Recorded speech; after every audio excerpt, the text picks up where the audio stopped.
ఓం శ్రీ పరమాత్మనే నమః. సుందరకాండము మొదటి సర్గము.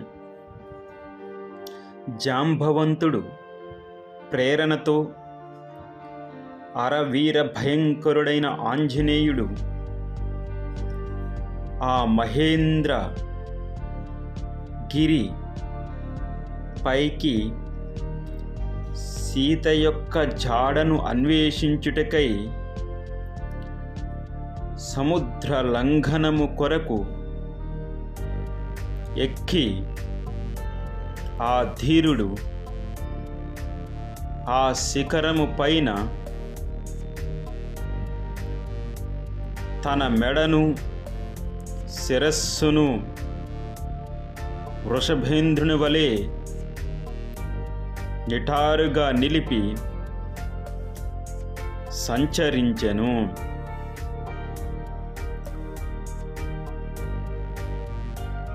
ఆ మహేంద్రగిరిపై ఆ కపివరుడు ఒక మహా గజము వలె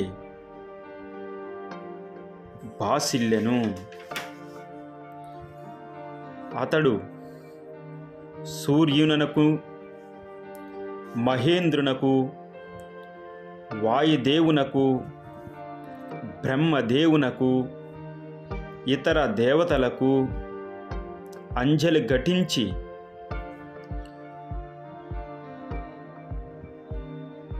లంకకు వెళ్ళుటకు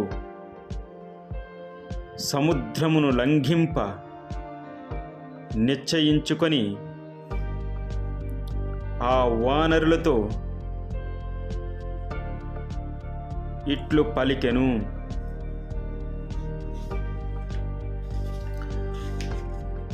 వాయువేగమున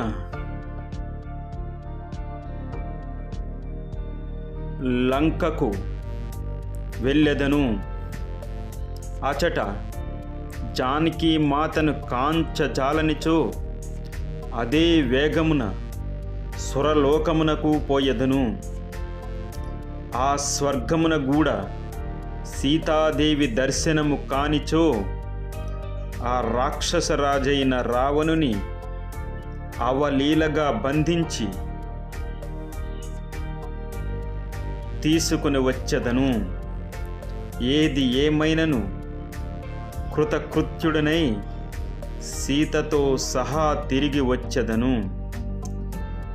వానరోత్తముడైన హనుమంతుడు తోడి వానరులతో ఇట్లు పలికి రామకార్య సిద్ధికై సముద్రమును లంఘింప నిశ్చయించుకొని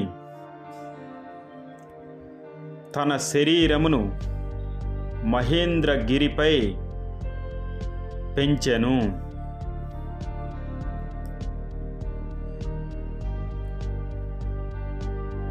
ఆ మారుతి ఆ మహేంద్రగిరిని తన కరచరణములచే బలముగా అధిమెను. తన కరచరణములచే అదమబడిన ఆ మహేంద్రగిరి మదజలమున వలె జలధారలు స్రవింపజేసెను. ఆ మహేంద్రగిరి నుండి పెద్ద పెద్ద ఎర్రని శిలలు ముక్కలు ముక్కలుగా బయటపడసాగెను. ఆ గిరియందు నివసించుచున్న అనేక ప్రాణులు వికృత స్వరములతో పీడనకు లోనై గగ్గోలు పెట్టెను. ఆ మహేంద్రగిరిపై పుట్టి పెరిగిన అనేక మహాసర్పములు తమ కోరలతో భయంకరముగా శిలలను కాటువేయుచు గండ శిలల మధ్య నలిగిపోయెను. భూతములచే ఈ కొండ పగలగొట్టబడుచున్నదని తలంచి తాపసులు, విద్యాధరులు భయపడి తమ స్త్రీలతో సహా ఆకాశమునకు ఎగిరిపోయిరి.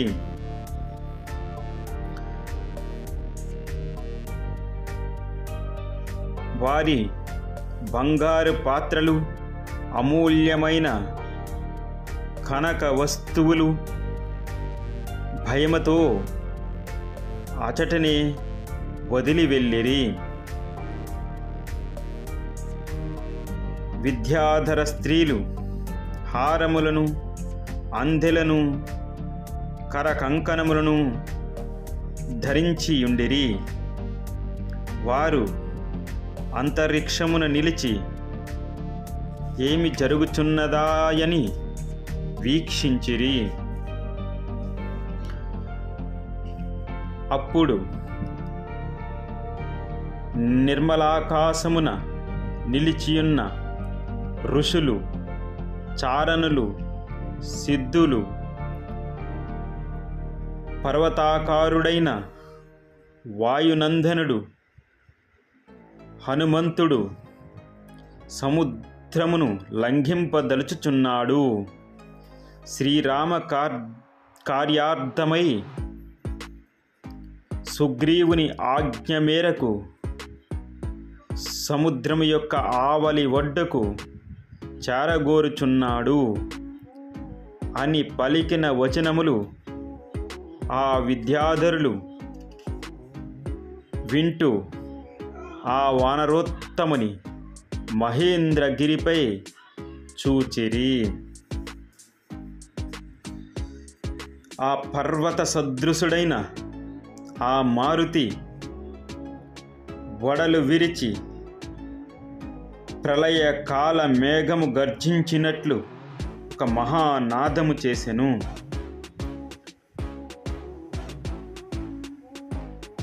మహావేగ గమనుడుగా మారుతి తన వాలమును విదిల్చెను. ఆ కపీశ్వరుడు పెద్ద పెద్ద ఇనుప గుదియల వలెనున్న తన బాహువులను స్తంభింపజేసి ఊపిరి బిగబెట్టి పాదములను బాగుగా కుదించెను. ఆ మారుతి తాను వెళ్ళవలసిన మార్గమును దూరము నుండి పరిశీలించుచు ఆకాశమును నిశ్చితముగా చూచుచు ఉచ్ఛ్వాసమును హృదయమునందు బిగబెట్టెను. ఆ వానరోత్తముడు పాదములు ఆ మహాగిరిపై దృఢముగా మోపి చెవులను రిక్కించి మిక్కిలి వేగముగా అంతరిక్షమునకు ఎగిరెను. అప్పుడా కపీశ్వరుడు తనను గరుత్మంతునిగా భావించుకొనెను. అతడు ఎగురునప్పుడు ఆ వేగమునకు పర్వతంపై గల అనేక వృక్షములు అన్ని వైపుల నుండి తనతో సహా ఆకాశమునకు పెకిలింపబడి ఎగిరిపోయెను. ఆయన ఊరు వేగ దాటికి పెకిలింపబడిన ఆ మహావృక్షములు కొంత దూరము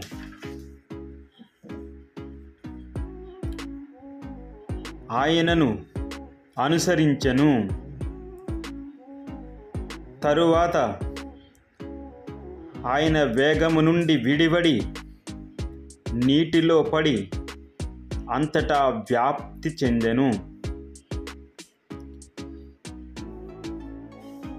ఆ మహా వేగ సంపన్నుడైన హనుమంతుడు బాగుగా చాచబడిన అంబరమునల అలరారుచున్న 2 బాహువులు పర్వతాగ్రము నుండి వెలువడిన సర్పముల వలె భాసిల్లుచుండెను. మహావేగ గమనుడైన ఆ కపివరుడు సముద్రమును తన ఛాయ ద్వారా కప్పివేసెను.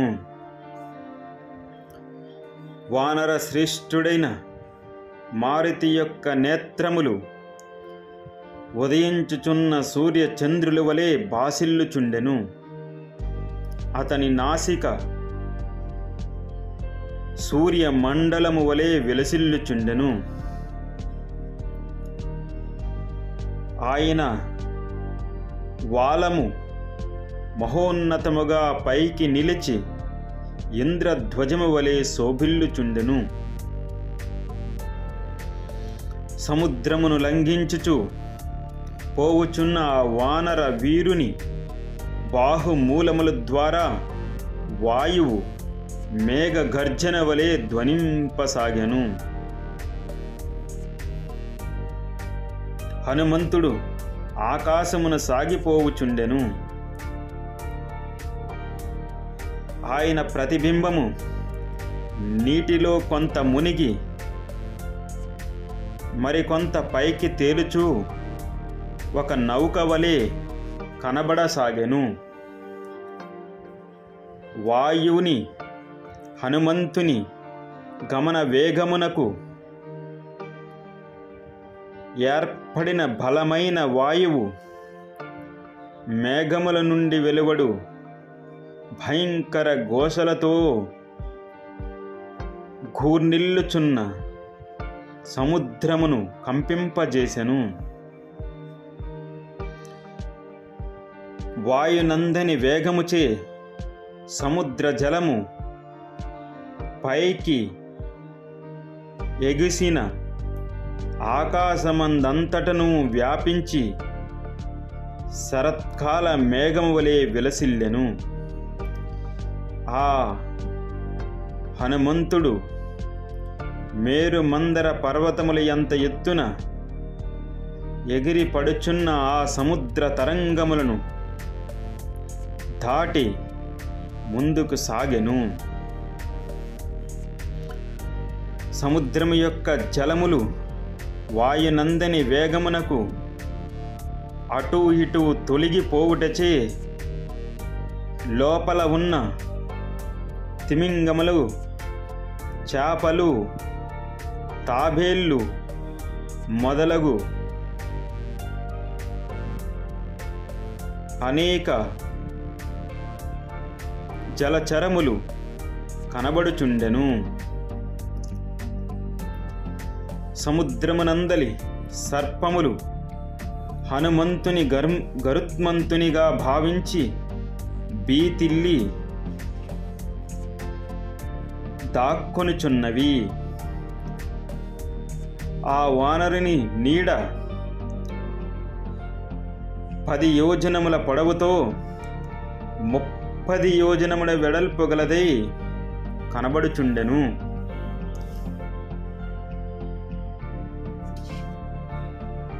అమిత బలశాలి అయిన ఆ కపీంద్రుడు మిక్కిలి వేగముతో పక్షులు సంచరించు మార్గమున గరుత్మంతుని వలె సాగిపోవచ్చు మేఘముల మధ్యల ప్రవేశించెను. పదే పదే మేఘముల మధ్య ప్రవేశించుచు బయటికి వచ్చుచు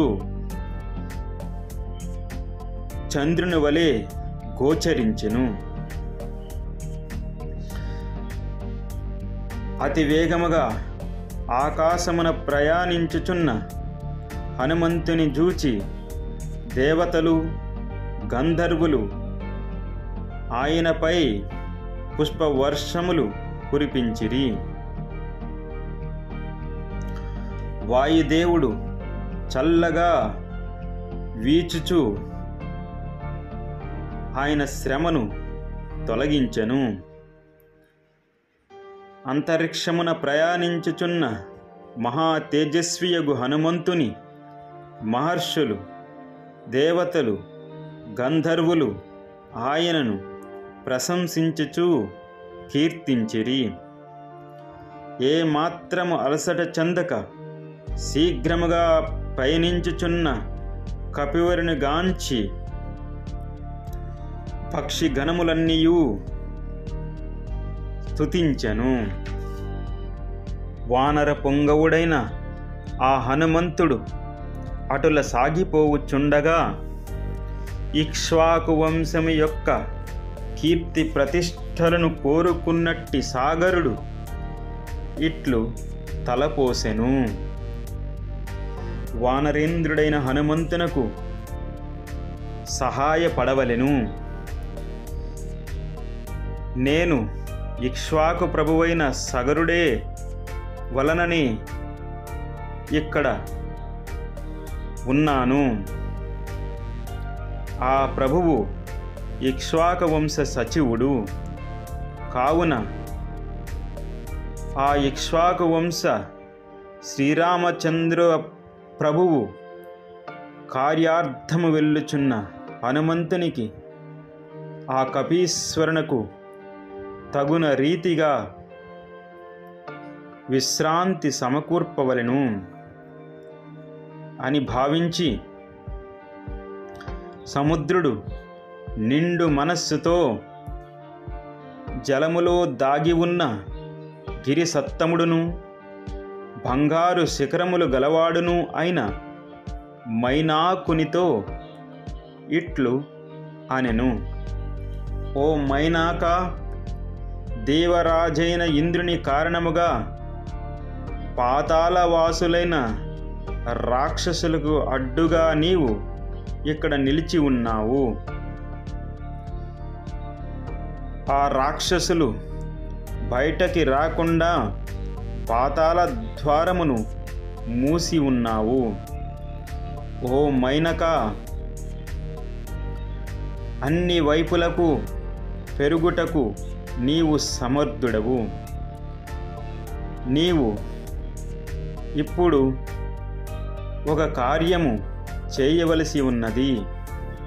పరాక్రమవంతుడు, అసహాయ సూర్యుడు, కపివరుడు అయిన హనుమంతుడు రామ కార్యార్థి అయి ఆకాశమున ఇటుగా వచ్చుచున్నాడు. ఇక్ష్వాకు వంశజులు నాకు పూజ్యులు. నన్ను ఆశ్రయించి ఉండుట వలన నీకు కూడా వారు పూజ్యులు. కావున వారికి సహాయపడుట మన కర్తవ్యము. ఆ హనుమంతునకు విశ్రాంతిని చేకూర్చి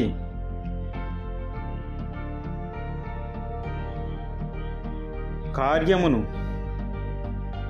సఫలమనర్చుటకు మనము సహాయము చేయవలెను. ఆ కపివరుడు మనకు అతిథి, పరమ పూజ్యుడు. కావున అతనిని అలసింపవలదు. నీపై విశ్రాంతి తీసుకొనుటకు నీవు బయటకి రమ్ము. సువర్ణ శృంగుడైన మైనాకుడు సముద్రుని మాటలను పాటించి లతలతో పెను వృక్షములతో సహా వేగముగా నీటి నుండి బయటికి వచ్చెను. మైనాక పర్వత శిఖరములు పుటము పెట్టిన బంగారు వన్నెలను విరజిమ్ముచూ ఉండెను.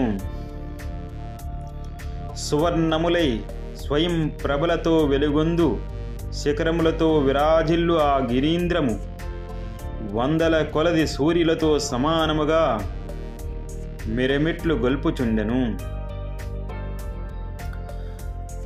ఇంతలో లవణ సముద్ర మధ్యమున అనూహ్యముగా ఎదురుగా నిలిచి ఉన్న మైనాక పర్వతమును చూచి హనుమంతుడు ఇది ఒక ఆటంకమని తలంచెను.